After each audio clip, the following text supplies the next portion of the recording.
नमस्कार। नॉर्मलाइजेशन की प्रक्रिया जो राजस्थान कर्मचारी चयन बोर्ड के द्वारा, राजस्थान माध्यमिक शिक्षा बोर्ड के द्वारा राजस्थान की प्रतियोगी परीक्षाओं में विशेष तौर पर अपनाई जाती है और पशु परिचर में तो इसकी एक अति ही हो गई है, जो हम सब ने देखी हाल ही के रिजल्ट में। तो इससे नॉर्मलाइजेशन की एक प्रकार की डिजीज कह सकते हैं, बहुत बड़ी बीमारी कह सकते हैं। तो इसका क्या मर्ज है, इस मर्ज की क्या दवा है और किस प्रकार से राजस्थान की आगामी, क्योंकि चतुर्थ श्रेणी कर्मचारी की एक बहुत बड़ी भर्ती है, 50,000 से अधिक पदों पर जो भर्ती है वो आयोजित होने जा रही है और करीबन 18-20 लाख के करीब इसमें आवेदन भी आ सकते हैं। तो ये आपकी 3 दिनों तक परीक्षा है वो चलने वाली है, 6 शिफ्टों में आयोजित होगी। इसमें भी अगर यही पद्धति है वो अपनाई जाएगी तो फिर बहुत बड़ा और भी अन्याय है हमारे आप सभी के साथ में है वो होगा। साथ ही साथ रीट पात्रता परीक्षा है, पिछली बार उन्होंने नॉर्मलाइजेशन किया था, माध्यमिक शिक्षा बोर्ड भी ये सेम ही फॉर्मूला है वो अपना रहा है। तो इस बार भी इसमें भी है वो अपनाया जा सकता है, क्योंकि सेकंड जो चरण है, सेकंड लेवल है, उस सेकंड लेवल में जो एग्ज़ाम है वो आपके 2 एग्ज़ाम है वो अलग-अलग शिफ्टों में आयोजित हुए और जहां 2 या 2 से अधिक शिफ्टों में एग्ज़ाम आयोजित होता है, वहां आरबीएससी यानी कि राजस्थान माध्यमिक शिक्षा बोर्ड और राजस्थान कर्मचारी चयन बोर्ड के द्वारा ये नॉर्मलाइजेशन की प्रक्रिया, यानी कि किसी का सिर काटा तो किसी का पैर काटा, इस प्रकार की प्रक्रिया है वो आपकी अपनाई जा रही है। तो इसका क्या समाधान हो सकता है, किस प्रकार से राजस्थान में इस नॉर्मलाइजेशन की प्रक्रिया से भर्तियों को है वो मुक्त किया जाए और एक पारदर्शी रूप से है वो परीक्षा आयोजित है वो करवाई जा सकती है।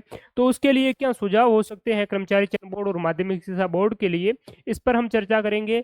साथ ही साथ राजस्थान कर्मचारी चयन बोर्ड के द्वारा अभी 2024 के बाद से जितने जो परिणाम हमें देखने को मिल रहे हैं, इसमें रैंकिंग जारी की जाती है, परिणाम के नाम पर आपकी मेरिट लिस्ट है वो आपको दे दी जाती है और ये किसी को नहीं पता चलता है, पूरा अंधकार में है वो सारे बच्चे रह जाते हैं कि कितनी भर्ती परीक्षा में कितनी क्या है वो कट ऑफ गई है। वो सारी चीजें बाद में जब डॉक्यूमेंट वेरिफिकेशन इत्यादि होता है तो उस समय आपको वो पता चलती है। तो फिर उस परिणाम का उद्देश्य क्या रहा, तो इसके लिए भी क्या सुझाव है वो कर्मचारी चयन बोर्ड को हमें प्रेषित करना चाहिए और किस प्रकार से हमें इन चीज़ों से और जो रिफॉर्म है, सुधार है, उसकी हमें मांग है वो करनी चाहिए। इस चीज़ों पर हम चर्चा करेंगे। साथ ही साथ कर्मचारी चयन बोर्ड के द्वारा जो आपका एग्जाम है वो करवाया जा रहा है, पशु परिचर का जो एग्जाम संपन्न हुआ, तो इस पर पशु परिचर का एग्जाम क्या रिव्यू किया जाएगा इस पर, या हमारे इस एग्जाम को लेकर के, इस परिणाम को लेकर के क्या मांग होनी चाहिए, इन चीजों पर हम आज के सेशन में डिस्कस करेंगे। उससे पहले मैं आपको ये बता देता हूं कि नॉर्मलाइजेशन की प्रक्रिया है, ये जो प्रक्रिया है ये तो आपके एग्जाम है जो आगामी प्रहरी भर्ती 12 अप्रैल को है वो 2 शिफ्टों में होने वाला है और चतुर्थ श्रेणी है। तो इसमें विशेष तौर पर हमें क्या है, नॉर्मलाइजेशन को लेकर के मांग नहीं उठाएंगे तो ये जो भर्ती है वो भी क्या है, काल के गाल में है वो समा सकती है, क्योंकि 3 दिनों में आपका एग्जाम होगा, 19, 20 और 21, 6 शिफ्टों में होगा, जिस प्रकार से पशु परिचर का हुआ है। अब बात करें तो ये जो नॉर्मलाइजेशन की प्रक्रिया है इसके पीछे जिम्मेदार कौन है। अधिकतर अभ्यर्थी वर्तमान चेयरमैन कर्मचारी चयन बोर्ड के हैं, उनको भला बुरा है वो कहते हैं। तो हमें एक बात को विशेष तौर पर ध्यान में रखना है कि किसी व्यक्ति विशेष पर हमें कोई टिप्पणी नहीं करनी है। हमें एक प्रक्रिया है, जो सिस्टम है, उस सिस्टम में क्या कमियां हैं, उस सिस्टम के बारे में हमें है वो उस पर विचार करना चाहिए और उसको बदलने की आवश्यकता है, ना कि उसके चेयरपर्सन को बदलने की आवश्यकता है। क्योंकि ये जो नॉर्मलाइजेशन की प्रक्रिया है, ये जब से कर्मचारी चयन बोर्ड बना था तब से है वो आ रही है। अगर 2 या 2 से अधिक शिफ्टों में कोई भी एग्जाम आयोजित होता है तो वहां ये प्रक्रिया अपनाई जाती है। इसमें अब तक के इतिहास में सबसे ज्यादा इस नॉर्मलाइजेशन की प्रक्रिया की वजह से अधिक जो नुकसान हुआ है वो हमें इस पशु परिचर में सामने आया है। इससे पहले 2021 में पटवार में कितना नुकसान हुआ था वो भी मैं आपको यहाँ पर है वो बताऊंगा। तो ये आप सभी ने अच्छी तरीके से है वो देख लिया है कि कितना डिफरेंशिएट आता है यहाँ पर। ये आपका मीन है, स्टैंडर्ड डेविएशन इत्यादि है, ये काफी एक स्टैटिस्टिकल जो आपकी पूरी गणना है। लेकिन इसको अगर हम देखना चाहें तो 100 अंकों को हमने आधार मान करके देखा है, तो इसमें हमें ये देखने को मिला है कि जो अंतिम शिफ्ट थी इसमें 100 से अंक जो बढ़ करके कितने हो गए, किसी अभ्यर्थी के 100 अंक आने चाहिए थे तो उनको 124 अंक दे दिए, यानी कि 24 अंक जो है वो आपके प्लस है वो हो गए हैं। और चौथी शिफ्ट में 100 से 88 हो गए हैं, यानी कि इनको बहुत बड़ा है वो इसमें नुकसान है वो देखने को मिला है। इन दोनों का आप अंतर देखेंगे, यानी कि बढ़े हुए 124 और न्यूनतम जो है वो 88, यानी कि 35-36 जो मार्क्स है उसका एक वेरिएशन आ जाता है, बड़ा अंतर है वो आ जाता है। तो 35 अंक जो है वो बहुत बड़ी चीज होती है। एक दो अंकों से मेरिट है वो 500-700 के ऊपर नीचे है वो हो जाती है। तो ये 35-36 अंक जो है इससे नॉर्मलाइजेशन से घटे बढ़ना है, ये एक बहुत बड़ी जो समस्या है वो हमारे सामने है वो आई है। इसी प्रकार से आप है वो देखिए यहाँ पर आगे ये पटवार का जो एग्जाम है और उसके लिए ये इस प्रकार का फॉर्मूला है वो आयोजित किया। ये 4 शिफ्टों में अक्टूबर 2021 में पटवार के एग्जाम है वो कंडक्ट है वो करवाए गए थे। और यहाँ पर आप देखिए कितना क्या अंतर है वो देखने को मिला है। तो देखिए पटवार में अंतिम जो शिफ्ट थी उसमें क्या है, इन्होंने काट लिए हैं, 88 कर दिए हैं। अगर 100 होने चाहिए थे, आधार अंक इसमें 100 माने गए हैं, तो 100 से क्या है 88 है वो कर दिए हैं। और पहली जो शिफ्ट थी उसमें कितने 109 है वो कर दिए हैं, यानी कि इसमें 9 अंक बढ़ा दिए, बाकी सारों में बढ़ा दिए और लास्ट वाली में घटा दिए। तो ये तो लगता है कि थोड़ा सा आपका इसमें भी कितने 21 अंकों का जो है वो वेरिएशन है वो रहा है, ठीक है। और इसमें भी यहाँ पर जो हमें ये जो चीजें हैं वो देखने को मिल रही हैं, और पशु परिचर में भी आपको जो चीजें हैं अभी मार्क्स जारी किए जाएंगे तो उससे आपको इससे भी अधिक 24 नंबर से भी अधिक का वेरिएशन आपको वो देखने को मिलेगा।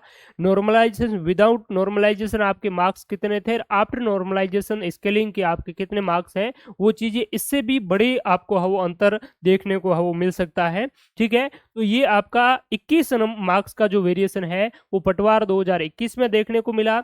इसमें बहुत सारे अभ्यर्थी कोर्ट भी गए लेकिन कोई राहत नहीं मिली। आंदोलन इत्यादि है वो बड़े स्तर पर है वो उस समय किया नहीं था। कुछ अभ्यर्थी है वो आपके आए लेकिन ज्यादातर उनका कोई सहयोग इत्यादि है वो ज्यादा है वो मिला नहीं। इस वजह से ये आपका मामला है वो पूरी तरीके से शांत हो गया। और उसके बाद में ऐसी कोई बड़ी भर्ती सामने है वो आई नहीं जिसमें नॉर्मलाइजेशन इत्यादि हो। पशु परिचर में बहुत बड़े स्तर पर जो है इस प्रकार का घालमेल हुआ, तभी हमारे सब के बारे में ये और एक आपका चर्चा का विषय बना। तो अब यही एक सही समय है कि सभी अभ्यर्थी, चाहे रीट की तैयारी कर रहे हैं, आप शिक्षक भर्ती की तैयारी कर रहे हैं या राजस्थान की किसी एग्जाम की तैयारी कर रहे हैं, अगर यही चीजें हैं वो रही तो आगामी और भी बहुत सारे एग्जाम है जो मल्टीपल शिफ्ट में आयोजित होंगे। और विशेष करके सीईटी जो पात्रता परीक्षा है आगामी 2026 वाली, तो उस पात्रता परीक्षा में भी ये नॉर्मलाइजेशन होता है। 2024 में किस प्रकार से हुआ वो भी मैं आपको वो बता देता हूं। तो इस प्रकार से चीजें होगी। तो ये आप देख लीजिए समान पात्रता परीक्षा जो है इसमें आपको इतना ऐसा नहीं लगा, और ये ज्यादा चीजें हाईलाइट इसलिए नहीं हुई क्योंकि इसमें लगभग लगभग सारे अभ्यर्थी ठीक ठाक तैयारी करने वाले हैं वो पास कर दिए गए थे, और ज्यादा इसमें वेरिएशन देखने को मिला नहीं। 11 अंकों का वेरिएशन है वो देखने को वो मिला है। ये आपका स्नातक स्तरीय ग्रेजुएट लेवल की सीईटी थी, इसमें आपके 2024 में इतना क्या अंतर है वो देखने को मिला है, ये आप यहाँ पर है वो देख सकते हैं। इसमें 107 यानी कि 7 नंबर बढ़ गए हैं, इसमें 7 कम हो गए हैं।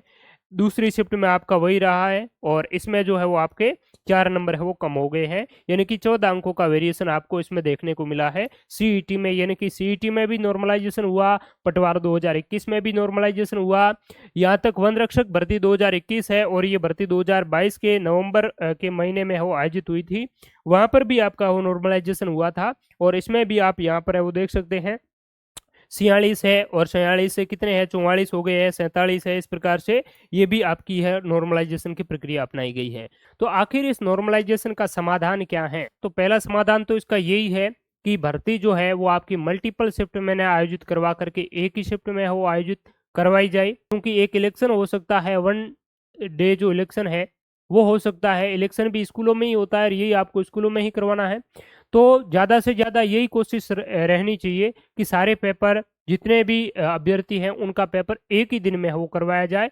एक दिन में 2 शिफ्ट है वहाँ तो चलेगा, इसमें ज़्यादा कोई विशेष वेरिएशन देखने को ना रहेगा। और 2 शिफ्ट में आप जो पेपर करवा रहे हैं उन पेपर का डिफिकल्टी लेवल बिल्कुल एक जैसा है वो बन सकता है। हाँ, आपने ये कहा कि दर्पण के प्रतिबिंब से दोनों पेपर नहीं बनाए जा सकते हैं, लेकिन ऐसा हो सकता है कि 3-4 मार्क्स का या इतना जो डिफरेंट रहे वो तो ठीक है, मानते हैं उसको तो। लेकिन आप जो है वो 25-25 अंकों का और 25 प्लस 10 माइनस वाले करें तो आपके 35 अंकों का वेरिएशन है वो रह जाता है। तो वो कहाँ तक उचित है? ये बिल्कुल भी उचित नहीं है। तो पहली बात तो है कि ये जो फ़ॉर्मूला आप अपना रहे हैं, इस फ़ॉर्मूले पर और रिव्यू है वो होना चाहिए, एक्सपर्ट कमेटी है वो बिठाई जानी चाहिए, और क्या इससे अच्छा फ़ॉर्मूला हो सकता है, उस पर अनुसंधान किया जाए।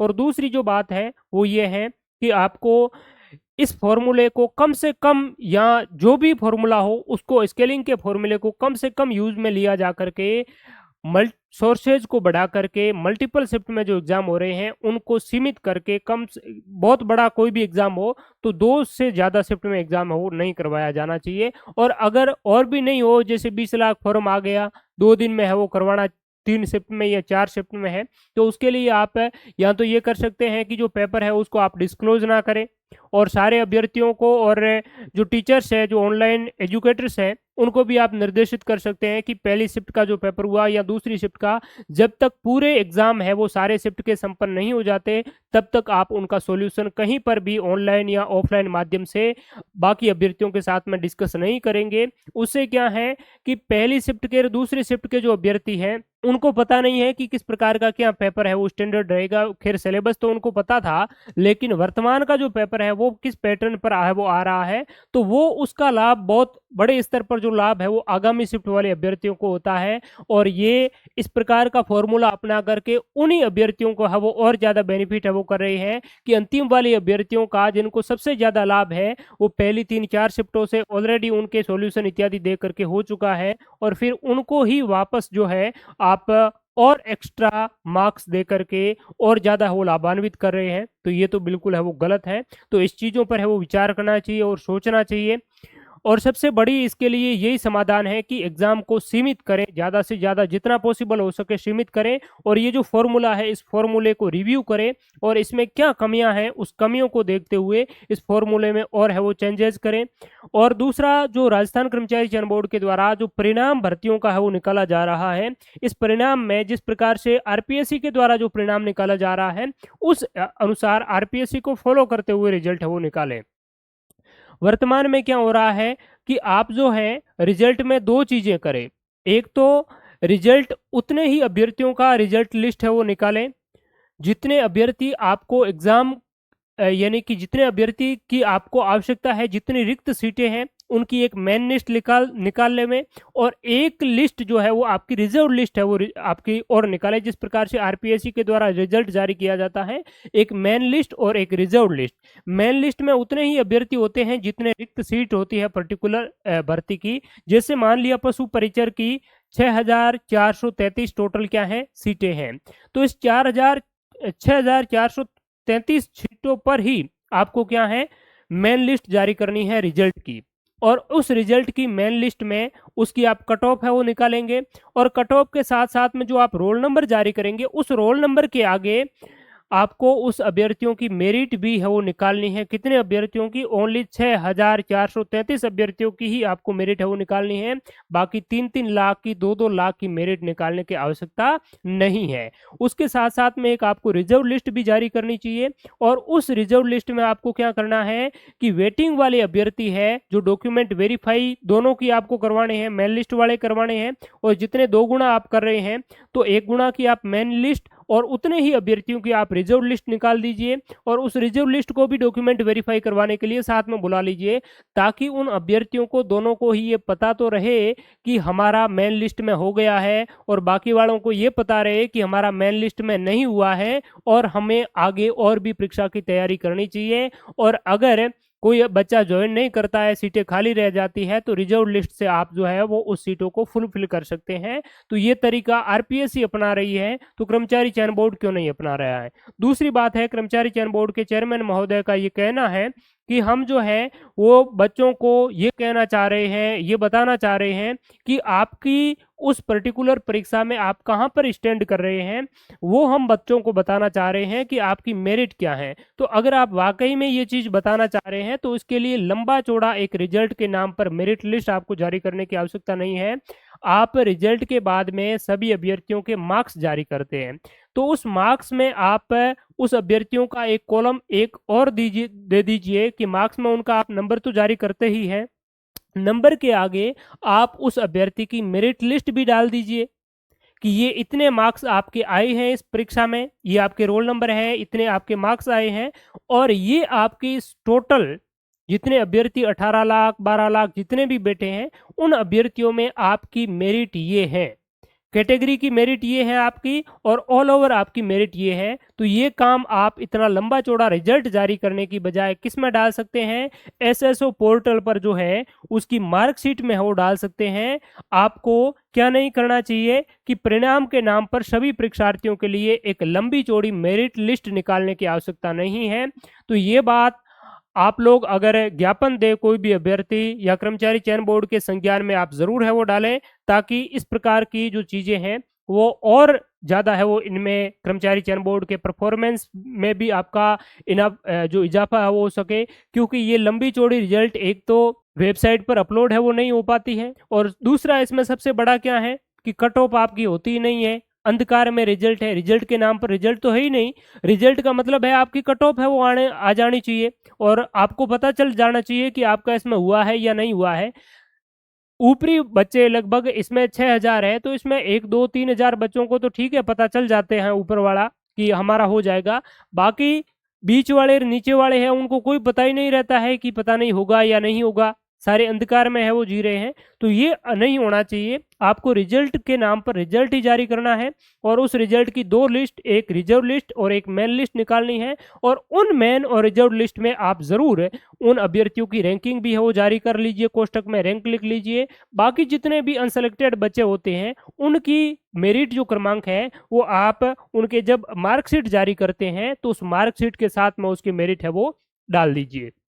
तो ये 2 महत्वपूर्ण सुझाव है कर्मचारी चयन बोर्ड के द्वारा। और तीसरा सुझाव जो मैंने आपको बताया कि नॉर्मलाइजेशन की जो प्रक्रिया है उसमें कोशिश तो ये होनी चाहिए कि ये पूरी तरीके से है वो मुक्त हो नॉर्मलाइजेशन की राजस्थान के एग्जाम्स, और अगर नहीं हो पाता है तो फिर इस जो वर्तमान का जो सिस्टम है ये बिल्कुल ही आपका घटिया है, तो इस फॉर्मूले में है वो चेंज करना चाहिए। और इसके साथ साथ में इस फॉर्मूले को और भी अलग अलग कसौटी पर कसना चाहिए कि अगर बिना फॉर्मूले के बच्चों को है वो पास किया जाए तो उसकी कट ऑफ क्या हो सकती है, फॉर्मूले के साथ में उसकी कट ऑफ क्या बनती है, कितने अभ्यर्थी इससे प्रभावित होती हैं, वो सारी चीजें एक एक्सपर्ट कमेटी के माध्यम से है इसका रिव्यू किया जाना चाहिए।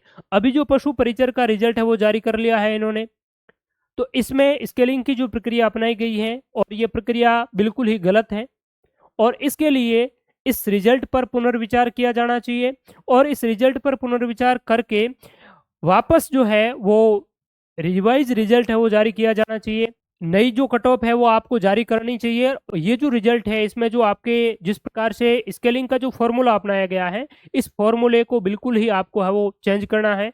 ठीक है, अब ये भी है कि अगर इससे इस फॉर्मूले के तहत कुछ चेंजेस है वो किया है, यहाँ रेंडमली जो है बिना आपने जो नॉर्मलाइजेशन के रिजल्ट है वो जारी कर दिया है, तो वो अभ्यर्थी जिनके 24-24 नंबर बढ़े हैं वो भी आंदोलन करेंगे, कोर्ट जाएंगे, तो इसमें भर्ती लटक भी सकती है। तो इसके लिए एक ये सुझाव है हमारी ओर से कि इसमें लगभग 5 गुना अभ्यर्थी या 10 गुना अभ्यर्थियों को है वो सेलेक्ट कर सकते हैं विदाउट नॉर्मलाइजेशन। आप क्या है इसके 10 गुना अभ्यर्थियों को है आप बिना किसी नॉर्मलाइजेशन के है वो आप सेलेक्ट कर दीजिए। 10 टाइम आप करेंगे तो लगभग कितने होंगे, 50-60 हजार के अभ्यर्थी होंगे करीब। तो 50-60 हजार के लिए आप जयपुर में ही एक एग्जाम है वो कंडक्ट करवा लीजिए, उसकी डेट है वो निश्चित कर लीजिए, महीना भर में उसी सिलेबस पर आधारित आप है वो एग्जाम है वो कंडक्ट कर लीजिए, और उससे फिर जो है वो आपकी भीड़ कम हो जाएगी, और बिना किसी नॉर्मलाइजेशन के जो है आप पात्र अभ्यर्थियों को हाँ वो मेरिट लिस्ट जारी करके उनको नियुक्ति है वो दे सकते हैं। तो ये चीज़ है वो आप इसमें कर सकते हैं। या फिर आपको नॉर्मलाइजेशन ही करना है तो इसमें आप 5 गुना जो है वो आप ऐसे अभ्यर्थियों को जितनी भर्ती है उसमें 5 गुना अभ्यर्थियों को विदाउट नॉर्मलाइजेशन है वो सेलेक्ट कर लीजिए, और 5 गुना अभ्यर्थियों को इस रिजल्ट के अनुसार जो हुए हैं उन 5 गुना अभ्यर्थियों को विद नॉर्मलाइजेशन और 5 गुना को विदाउट नॉर्मलाइजेशन है। इस प्रकार से लगभग इतने ही 10 गुना अभ्यर्थी होंगे दोनों पद्धतियों से, और उन 10 गुना अभ्यर्थियों के लिए आप दोबारा एक एग्जाम कंडक्ट करवा लीजिए। हो सके तो आप टेबलेट मोड पर ऑनलाइन करवा लीजिए, कोई दिक्कतें नहीं आने वाली हैं। और उसके बाद में फिर अभ्यर्थी जितने भी आते हैं उनको आप है वो ज्वाइनिंग दे दीजिए। तो यही इसके लिए हो सकता है। बाकी ये जो प्रक्रिया है ये बिल्कुल ही गलत है, जो नॉर्मलाइजेशन की प्रक्रिया है वो अपनाई गई है।